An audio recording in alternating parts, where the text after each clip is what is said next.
60টি বর্জনীয়র 1 number, বিলম্বে ইফতার করবেন না কখনো। 1 নাম্বার, দেরি করে ইফতার করা নিষিদ্ধ। ইহুদিরা দেরি করে ইফতার করে। লা ইয়াজালুন নাসু আলা খাইরিন মা আজ্জালুল ফিতরা। বিশ্বনবী বলেছেন, এই উম্মত যতদিন আগে আগে ইফতার করবে, এই উম্মতের কপাল থেকে কল্যাণ কেউ ছিনিয়ে নিতে পারবে না। চিল্লায় বলেন ঠিক কি না? আজানের জন্য বসে থাকবেন না, সময় দেখবেন। স্থানীয় সময় যখন সূর্যাস্ত হওয়া মাত্রই বিসমিল্লাহ, খেজুর খেয়ে ফেলবো। পারবেন তো? 2 নাম্বার, রমাদানের পবিত্রতা বজায় রাখবো। কোনো তর্ক বিতর্ক অশ্লীলতায় আমরা জড়াবো না, ঝগড়া করবো না, সরাসরিও না, ফেসবুকেও না। করবেন? কেউ গালি দিলে বলবেন ইন্নী ইমরুউন সায়েম, আমি রোজাদার। আল্লাহর হাবিব শিখিয়েছেন, কেউ যদি তোমার গালি দেয়, কটু কথা বলে, অশ্লীল কথা বলে, রমজানে তুমিও বলতে পারবে না। তুমি বলতে পারবা ইন্নী ইমরুউন সায়েম, আমি রোজাদার। আজকে থেকে নিয়ত করেন, রমজানে কেউ গালি দিলে আপনি একটা গালি দিবেন নাকি? কি বলবেন?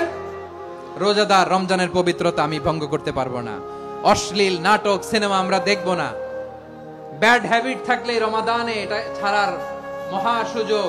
স্মোকিং এর অভ্যাস আছে অনেকের, ঠিক কিনা? যদি কারো থাকে, কে করে হাত তোলালাম না আমি। এই রমাদানে এই স্মোকিং হ্যাবিট থেকে আমরা বেরিয়ে আসবো, ঠিক কিনা বলেন? 3 নাম্বার, আমরা মিথ্যা বলবো না। বিশ্বনবী বলেন, মানলাম ইয়াদা কাওলা যুরি ওয়াল আমালা বিহি ফালাইসা লিল্লাহি হাজাতুন ফি আইয়াদা আতআমাহু ওয়া শারাবা।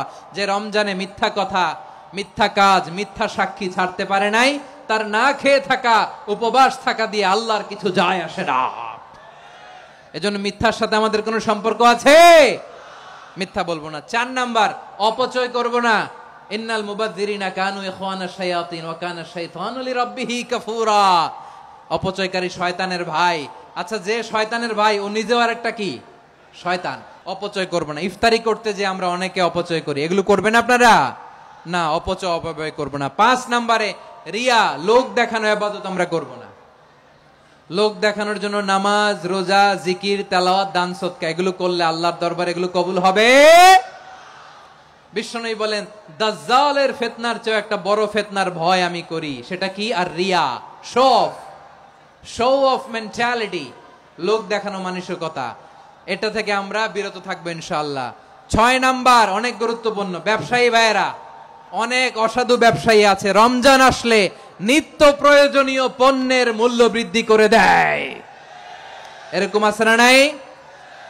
এগুলো করবেন না। মজুদদারি করবেন না। পণ্যের কৃত্রিম সংকট বাজারে করবেন না। আপনি লাখ টাকা কামায়া ভাবছেন যে রোজাদারদের কষ্ট দিয়ে ধনী হবেন।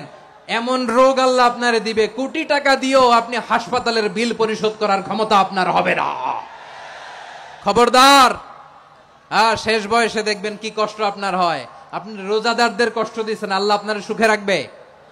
আল্লাহর দোহাই লাগে, আমার ব্যবসায়ী ভাইয়েরা এটা করবেন না। আরব বিশ্বে আমরা দেখেছি, আরব বিশ্বের ব্যবসায়ীরা সারা বছরে ব্যবসা করে, রমজানে ভর্তুকি দেয়। আর আমার দেশের কিছু অসাধু ব্যবসায়ী রমজানে গলাকাটা ব্যবসা করে আর সারা বছর সইটার উপর দিয়ে চলে। চিল্লায় বলেন ঠিক কিনা? করবেন না, এটা করবেন না। নিত্য প্রয়োজনীয় পণ্যের মূল্য বৃদ্ধি করা হারাম। পণ্যের কৃত্রিম সংকট তৈরি করা হারাম। মজুদদারি করা হারাম। রোজাদারদেরকে কষ্ট দেয়া হারাম। এটা করবেন না। 7 নাম্বারে সর্বশেষ কথা, অধীনস্থ যারা আছে তাদের কাজের চাপ আপনারা কমিয়ে দিবেন। কাজের লোক, ফ্যাক্টরির ওয়ার্কার, স্টাফ, তাদের প্রতি যদি রহম করেন, আপনার উপর রহম করবে কে? এই পবিত্র রমাদানে 7টা করণীয়, 7টা বর্জনীয় মনে রাখা যাবে তো ইনশাআল্লাহ? রমজানের 7টা করণীয় এবং বর্জনীয় যে আমরা শুনলাম, পালন করার তৌফিক দান করো।